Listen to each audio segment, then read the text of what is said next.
Cinema హీరోలకు హీరోయిన్లకు చాలామంది అభిమానులు ఉంటారు. వాళ్ళను రోల్ మోడల్గా భావించే వాళ్ళు కొన్ని కోట్ల మంది ఉన్నారు. కొంతమంది యాక్టర్లకు గుడి కట్టిన అభిమానులు కూడా ఉన్నారు. తమ అభిమాన హీరో సినిమా విడుదలవుతుందంటే చాలు ఎక్కడ లేని హంగామా చేస్తుంటారు ఫ్యాన్స్. ఇలా గ్లామర్ ప్రపంచంలో ఉండేవాళ్ళు డెమీ గాడ్స్లా జీవిస్తూ ఉంటారు.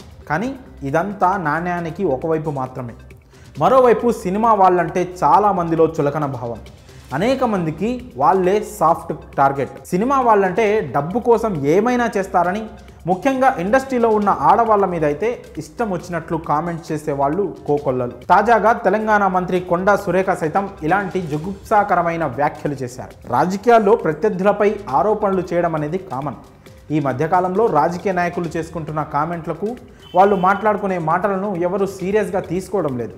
కానీ Konda Surekha BRS working president కేటీఆర్పై ఆరోపణలు చేసే క్రమంలో హీరోయిన్ సమంత, అలాగే హీరో నాగ చైతన్య, నాగార్జునల గురించి ప్రస్తావిస్తూ చేసిన కామెంట్స్ అందరినీ షాక్కు గురిచేశాయి.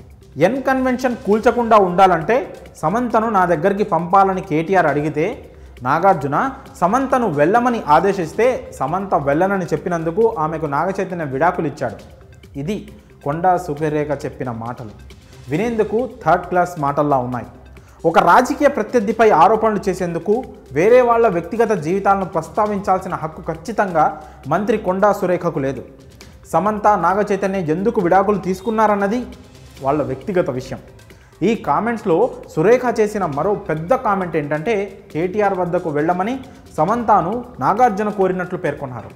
ఇది ఎంత దారుణమైన స్టేట్మెంట్! సినిమా ఫీల్డ్లో ఉన్నంత మాత్రాన వాళ్లకు డబ్బే ముఖ్యం అనుకోవడం ఎంత మూర్ఖత్వం! తన కొడుకు భార్యగా ఉన్న మహిళను, తన కోడల్ని ఏ మామైనా అలా చెప్తారా? ఆ సినిమా వాళ్ళ గురించి ఏం చెప్పినా, ఎలాంటి కామెంట్ చేసినా ఏం కాదులే అనే చులకన భావమా? లేదా రాజకీయ నాయకులం, పదవిలో ఉన్నాం, ఏం చెప్పినా చెల్లిపోతుందనే అహంకారమా? ఎందుకు ఇలాంటి మాటలు? నిజంగానే ఓ రాజకీయ నేత తన పదవిని అడ్డుపెట్టుకొని మహిళలను లొంగదీసుకోవాలని చూస్తుంటే అతన్ని నిజస్వరూపాన్ని బయటపెట్టాల్సిన విధానం ఇదా? ఏదో గాలి మాటలు మాట్లాడేసి సమాజంలో గౌరవ మర్యాదలున్న ఓ కుటుంబంలో ఎలాంటి కుటుంబ విలువలు లేవు అనే అర్థం వచ్చేలా వ్యాఖ్యలు చేయడం ఎంతవరకు కరెక్ట్? డబ్బులిస్తే సినిమాల్లో నటిస్తున్నారు కదా అని అదే డబ్బు కోసం సొంత కోడల్ని, కూతుర్లని వేరే వాళ్ళకి దగ్గరికి పంపేంత నీచ స్థితికి దిగజారిపోయి ఎవరూ బతకట్లేదు. అయినా గ్లామర్ ప్రపంచంలో చీకట్లో ఆడపిల్లలపై దారుణాలు జరుగుతుంటే ప్రభుత్వంలో ఉన్న వాళ్ళు వాటిని అడ్డుకోవాలి. కానీ ఇలా హేయమైన వ్యాఖ్యలు చేసి నలుగురిలో చులకన కావద్దని మనవి.